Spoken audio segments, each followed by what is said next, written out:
जय हिंद दोस्तों, स्वागत है आप सभी का एक बार फिर से हमारे YouTube चैनल दी कॉपी पेन में। तो हम लोग लूसेंट ज्योग्राफी सीरीज़ चला रहे हैं और इसी क्रम में आज का जो टॉपिक है वो थंबनेल से आप सबको पता चल गया होगा।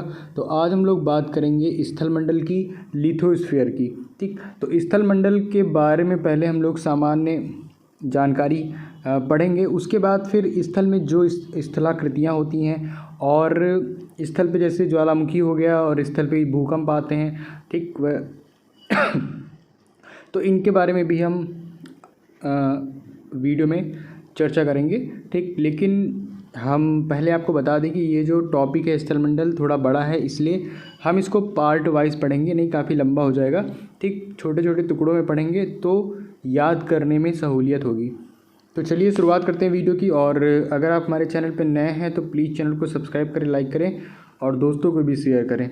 ठीक, तो चलिए शुरुआत करते हैं पहले पॉइंट से। तो स्थलमंडल नाम से स्पष्ट है कि हम लोग पृथ्वी की जो ऊपरी सतह होती है स्थल, उसकी बात करेंगे। और लिथोस्फीयर इसको इंग्लिश में बोलते हैं। तो इस इंग्लिश वर्ड को भी याद आप ज्योग्राफी में रख सकते हैं। तो पृथ्वी की क्या है, ये संपूर्ण पृथ्वी की ना आउटर लेयर है, एक बाह्य परत है क्या स्थलमंडल, क्योंकि ये ऊपरी हिस्सा ही हमारा स्थलमंडल होता है। और स्थल पे ही आप देखेंगे कि महाद्वीप है या तो महासागर हैं। ठीक माफ़ कीजिएगा। तो स्थल पे ही आप देखेंगे कि या तो आपको महाद्वीप मिलेंगे, कॉन्टिनेंटल मिलेंगे या फिर ओशियन मिलेंगे। ठीक, इन दोनों के अलावा आपको क्या मिलेगा? कुछ नहीं मिलेगा। ये मतलब महाद्वीप है, महासागर है स्थल पर। ठीक, और यही स्थिति कहलाती है स्थलमंडल। ये दोनों स्थित हैं तो यही क्या है? स्थलमंडल है। और एक जानकारी तो आपको काफ़ी टाइम से ही पता होगी कि पृथ्वी के कुल 29% भाग पर स्थल है और 71% भाग पर जल है। ठीक, 29% हिस्से पर पृथ्वी के स्थल है। ठीक, और 71% भाग पर जल है। और पृथ्वी के भूक्षेत्र व जल क्षेत्रफल का अगर रेशियो निकालें तो 3:7 आता है। पृथ्वी के उत्तरी गोलार्ध का 61% तथा दक्षिणी गोलार्ध के 81% क्षेत्रफल में जल का साम्राज्य है। ठीक, नॉर्थ हेमिस्फीयर की बात करें तो जल जो है वो नॉर्थ हेमिस्फीयर में 61% है और साउथ में कितना है या दक्षिणी गोलार्ध में कितना है? 81%। नेक्स्ट पॉइंट की बात करें तो पृथ्वी पर अधिकतम ऊंचाई किसकी है? माउंट एवरेस्ट की है। 8,848 मीटर आपको कहीं कहीं देखने को मिलता है, या फिर 8,850, दोनों सही है। ऑप्शन के हिसाब से आप पढ़ सकते हैं, पर ध्यान रखिए 8,848 या 50, 51, इसी के आसपास याद रखिएगा। ये तो हो गई अधिकतम ऊंचाई की बात, माउंट एवरेस्ट। अगर अधिकतम गहराई की बात करें तो पृथ्वी पर एक गर्त है, मेरियाना गर्त। इसकी जो गहराई है वो 11,022 मीटर है। ठीक, और NCERT के अनुसार है। तो 11,022 मीटर की गहराई, ये अधिकतम गहराई है पृथ्वी पर। ठीक, तो अधिकतम ऊंचाई और अधिकतम गहराई आप लोगों ने जान लिया, मेरियाना गर्त नाम याद रखिएगा। इस प्रकार पृथ्वी की अधिकतम ऊंचाई एवं अधिकतम गहराई में लगभग 20 किलोमीटर का अंतर है। स्थलमंडल महाद्वीपीय क्षेत्रों में अधिक मोटी लगभग 40 किलोमीटर और महासागरीय क्षेत्रों में अपेक्षाकृत पतली लगभग 12 से 20 किलोमीटर है। तो ये परत है कि स्थलमंडल जो है महाद्वीपीय क्षेत्रों में 40 किलोमीटर मोटी परत और महासागरीय क्षेत्रों में 12 से 20 किलोमीटर। अब स्थलमंडल के अंतर्गत हम लोग पढ़ते हैं चट्टान के बारे में, रॉक्स के बारे में। ठीक, तो पृथ्वी की सतह के जो आप लोग जहाँ रहते हैं तो पृथ्वी के वो सतह कठोर है ना, तो उसी कठोर सतह वाले हिस्से को हम लोग बोलते हैं चट्टान। तो पृथ्वी की सतह के कठोर भाग को चट्टान कहते हैं, जो पृथ्वी की बाहरी परत की संरचना की मूलभूत इकाई है। और याद क्या रखना आपको कि उत्पत्ति के आधार पर यह 3 प्रकार की होती है। ठीक, उत्पत्ति के आधार पर यह 3 प्रकार की होती है। पहला आप लोग को याद रखना है, देखिए इनके इंग्लिश और हिंदी दोनों नाम याद रखिएगा। ठीक, काम देते हैं, ऐसा नहीं है कि इंग्लिश आप हिंदी में याद कर लीजिए, इंग्लिश पता होगी तो कुछ बिगड़ेगा नहीं, फ़ायदा ही मिलेगा। तो सबसे पहले जो चट्टान की बात आती है तीनों में से, तो पहले है आग्नेय चट्टान, जिसे इंग्लिश में इग्नियस रॉक बोलते हैं।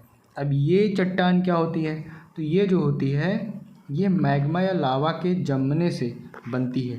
देखिए हमारे धरातल पर, ठीक स्थलमंडल पर ज्वालामुखी हैं और पृथ्वी अंदर से गर्म है, ये भी आप सबको पता है, और मैग्मा भी नीचे ही पाया जाता है। तो जब मैग्मा बाहर निकलता है और जम जाता है, तो जमने से जो चट्टान बनती है ना, रॉक बनती है, वही आग्नेय चट्टान होती है। और इन चट्टानों के एग्जाम्पल देकर एग्ज़ाम में क्वेश्चन बन जाते हैं और लोग कंफ्यूज हो जाते हैं कि कौन सी आग्नेय चट्टान है या इसके अन्य प्रकारों में कौन सी है। तो इसलिए आपको एग्जाम्पल याद रखना है और आग्नेय चट्टान बनती कैसे है ये भी आपको ध्यान में रखना है। तो इसके एग्जाम्पल की बात करें तो ग्रेनाइट हो गई, बेसाल्ट, पेग्माटाइट, डायोराइट, ग्रेबो आदि, ये सब एग्जाम्पल हैं आग्नेय चट्टानों की। अब यहाँ से एक और पॉइंट इम्पॉर्टेंट आ जाता है और ये पॉइंट ये है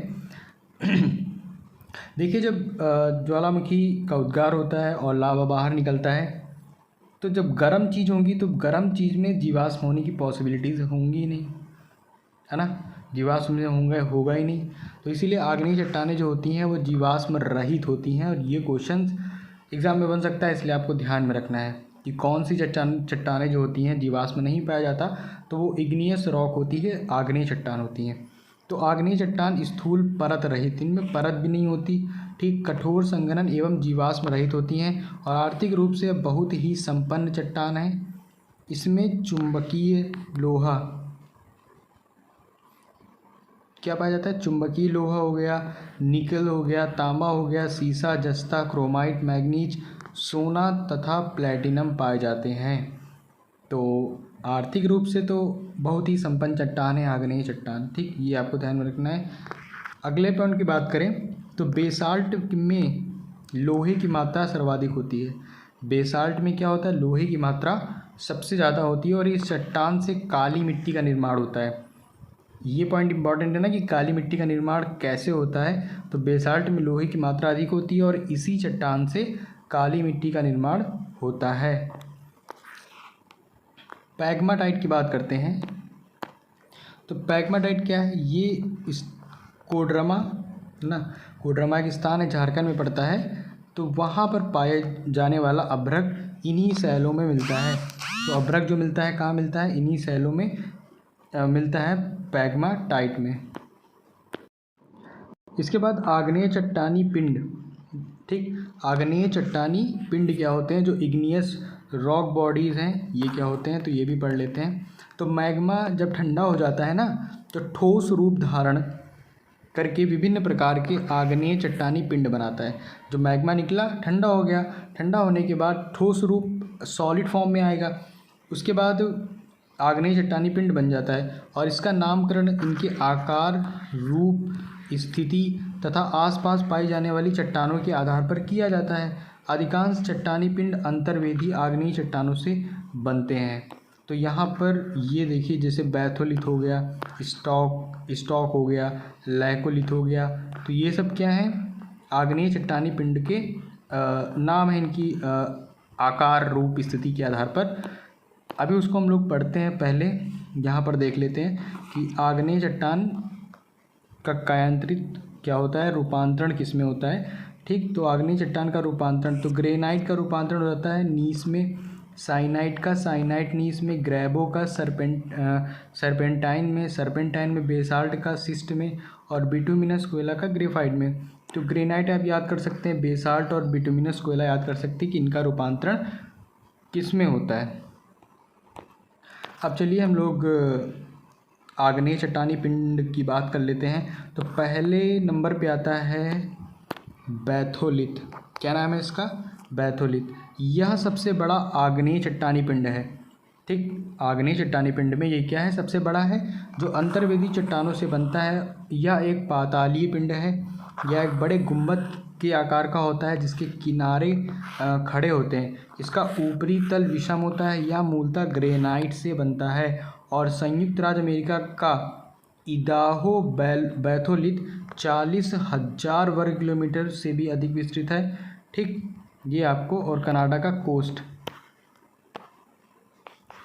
इसके बाद स्टॉक की बात करते हैं। बैथोलिथ की बात हो गई, तो स्टॉक क्या है? ये छोटे आकार के बैथोलिथ को स्टॉक कहते हैं, है ना। अगर बैथोलिथ जो है एक बहुत बड़ा हिस्सा हो गया, लेकिन अगर इसी का छोटा आकार हो तो उसी को हम लोग क्या बोलेंगे? स्टॉक बोलेंगे।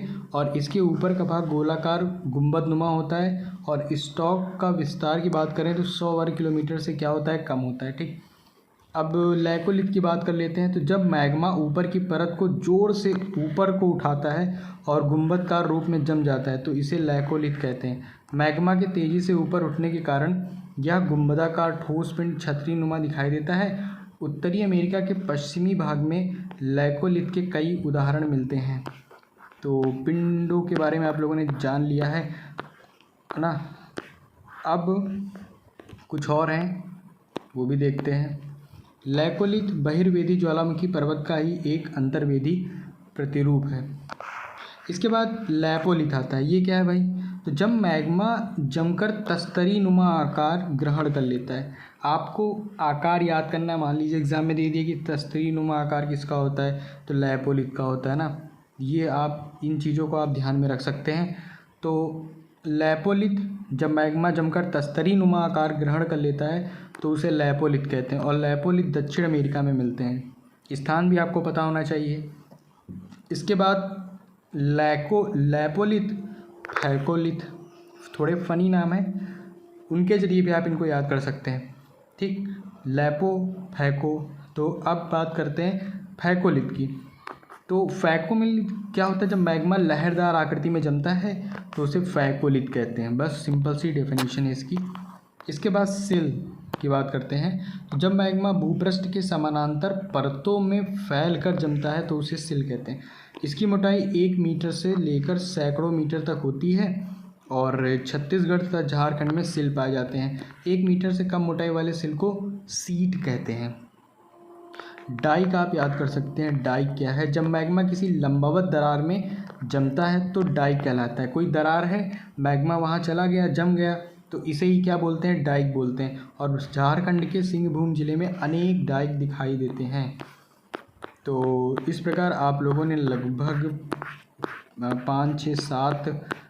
6 से 7 आग्नेय चट्टानी पिंडों के बारे में जाना। तो इन कैसे जमते हैं और किस आकृति में जमते हैं, आकार में जमते हैं और कहाँ पाए जाते हैं, ये इम्पोर्टेंट है, ये आपको याद रखना है। ठीक, इसके बाद डाइक हो गया। अब जो 3 प्रकार की हम लोग बात किए थे, तो पहला आग्नेय, जो इग्नियस रॉक है, आग्नेय चट्टान, तो उसकी बात हो चुकी है। अब सेडिमेंट्री रॉक की बात करेंगे, अवसादी चट्टानों की बात करेंगे। ठीक, तो प्रकृति के कारकों द्वारा निर्मित छोटी छोटी चट्टानें किसी स्थान पर जमा हो जाती हैं।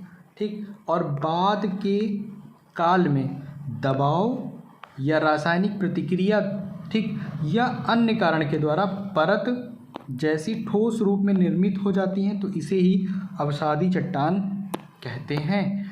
जैसे इनके एग्जाम्पल में बलुआ पत्थर हो गया, चूना पत्थर हो गया, स्लेट हो गया, ठीक, कांग्लोमरेट हो गया, नमक की चट्टान और सिलखरी, ये सब एग्जाम्पल हैं अवसादी यानी सेडिमेंट्री रॉक की।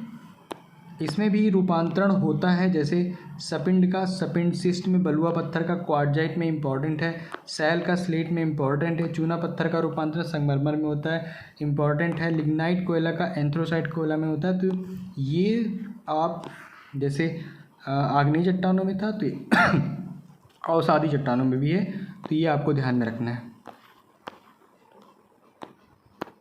इसके बाद इम्पॉर्टेंट पॉइंट है कि जो अवसादी चट्टानें होती हैं परतदार होती हैं और इनमें क्या होता है, वनस्पति और जीव जंतु का जीवाश्म पाया जाता है। और इन चट्टानों में आग्नेय में नहीं पाया जाता, अवसादी में पाया जाता है।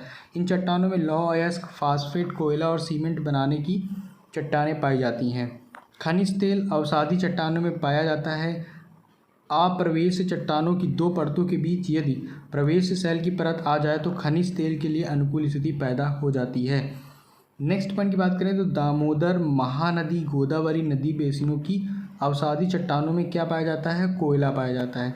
ठीक, और आगरा का किला अगर आपने देखा है तो, या दिल्ली का किला, है ना। ये क्या है, बलुआ पत्थर नामक अवसादी चट्टानों के बने हुए हैं। तो ये जानकारी भी आप अपने ध्यान में रख सकते हैं। अब लास्ट है कायांतरित चट्टानें, ठीक, मेटामॉर्फिक रॉक्स इन्हें कहते हैं। तो ताप, दाब और केमिकल रिएक्शंस यानी रासायनिक क्रियाओं के कारण जो आग्नेय एवं अवसादी चट्टानों से, ठीक, आग्नेय एवं अवसादी चट्टानों से कायांतरित चट्टान का निर्माण होता है। इसमें क्या है, स्लेट जैसे हो गया, इसका रूपांतरण फाइलाइट और फाइलाइट का सिस्ट में, और अवसादी चट्टानों से कायांतरित चट्टान का निर्माण होता है। तो आज की वीडियो में आप लोगों ने स्थल मंडल में मेन रूप से चट्टानों के बारे में बात करी, ठीक। तो आज की वीडियो में इतना ही रखेंगे। कल के वीडियो में हम लोग इसी टॉपिक के अंतर्गत नेक्स्ट पार्ट में ज्वालामुखी की बात करेंगे, फिर भूकंप की बात करेंगे, ठीक। तो वीडियो में अंत तक बने रहने के लिए आपका बहुत बहुत धन्यवाद और अच्छे से पढ़ते रहिए। आज का वीडियो फ़िलहाल यहीं तक है, ठीक। मिलते हैं अगले वीडियो में।